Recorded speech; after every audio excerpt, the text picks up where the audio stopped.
Hey YouTubers, Electric Adventures here with another response video to edt1138's Top 3 Tuesday video. This week the question brought to you by a great YouTuber called KidShoryuken, who's located in Japan. I've been a subscriber from him from when he very first started. Having been lucky enough to travel to Japan a couple of times in my career in the past, it's great seeing the places you go and has a look at, and it's great seeing some of the software titles that he can pick up. You know, a retro collector's dream, getting access to some of those titles in Japan. And his question for this week's top 3 was the top 3 retro systems that you either want or have got in your collection that are imported items. Now, it actually makes it a little tricky in Australia, because Australia has actually been a little lucky because we're techno junkies, we always have been. And so there's always been a market for items to be sold, you know, imported in and sold direct. So technically all those systems don't count. So it actually whittles it quite down, and it's actually surprising some of the systems people talk about overseas and they're saying these are rare, and they actually were sold in reasonable numbers in Australia. And some computers, besides their primary market, quite a lot of them, their secondary and only market was Australia, so you can actually find quite a few machines. Now, I could have included the Oric computers back there because they never were properly imported into Australia. So I believe a properly imported one comes with an Australian power adapter, if you know what I mean. So if they didn't come with an Australian power adapter built by the computer manufacturer, then they probably don't count. But even so, I had to whittle it down because the list is probably larger than 3. And so, all right, we'll start with number 3. Now, I will say that I probably weight number 3 and number 2 fairly closely. But I'm going to do them in the order I got them. So, and number 1 is one that I don't have. So, number 3 is the PC Engine. So it was never directly imported into Australia, and the only ones brought in are modified ones, and they come with a power supply. They're just lucky that these things use a very generic voltage. So pretty much you can use a Mega Drive power supply with the polarity reversed, and you're away.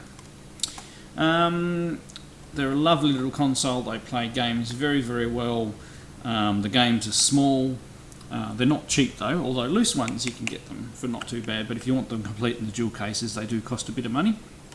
But they're well worth it. As you can see, as the last time I held this up, it had Raiden in it. I still have Raiden in it. Might hint that I might play that one a little bit. But and that one you can get nice accessories, and it's just so small and convenient. I mean, even when I go away on holidays, we've got another property. If anybody wants to look on Google Maps and look at Tasmania, there is a peninsula where Port Arthur is, and I've got a holiday place there. I can chuck that in a bag with a controller and the cables and some games, and it hardly takes up any space, and I can retro game on the go. Alright, and number 2, which is not easy to transport around, but I do really like some of the games on it, and it is the Neo Geo CD. And of course, every time you do the Neo Geo CD, you have to show its wonderful little controller. It's a really well built machine, great games, obviously a little bit of loading times with the CDs. I mean, I've always been into Neo Geo arcade games. I had a lot of them on emulation. I was looking around, it was actually, I think, the Green Monkey King YouTuber who told me that there were, it was easy to get one from Japan, and I did. Got one from Japan. I use a power converter with it, and it works very, very well. I haven't had to mod it with any switches or anything like that. I just use the standard AV out on the back of it at the moment. Probably wouldn't mind getting a better video out solution at some stage to go up to, at least S-video or something like that. But it gives quite a good picture. Alright, and now for my number 1. Well, this is one that I don't have, so this is one that I would like to get in the future. And this goes back to, switches over to the retro computer side of things. And it's the MSX machine that was never brought into Australia. and it is the Turbo R series. Now they're only, so this is very late in the part of MSX. They were actually working on an MSX3 with quite high specs, but they pulled out and decided not to make it.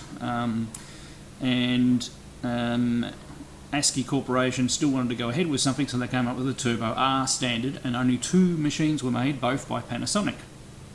They are the FS-A1ST and the FS-A1GT. So this is a really high spec MSX machine, lots of memory, with a main processor that's quite a bit faster. It actually doesn't have a Z80A as its primary processor. It has one so it can run things in compatibility mode. There are a couple of things, it does have some compatibility issues, but not many, and it actually runs and makes quite a good computer. Especially for the year, it gives the Amigas and the Atari STs a reasonable run for their money. But they weren't sold in great numbers. They're only sold for a short period of time, and then Panasonic, especially when nobody else joined them on the Turbo R, decided to invest their time and thus gave us the 3DO. So the 3DO was the next thing they made after the Turbo Rs. So it's an interesting computer and point in history. And at some stage I would like to get one. Once again, there weren't a lot made, and they do sell for a fair amount of money, and probably the freight would probably cost me a lot of money as well. I really haven't seen any for sale in Australia. But anyway, really good question this week, and if you're not subscribers of Ed or KidShoryuken, make sure you check out their channels, and I'll leave links to both of them down below. And I'll catch you all next time.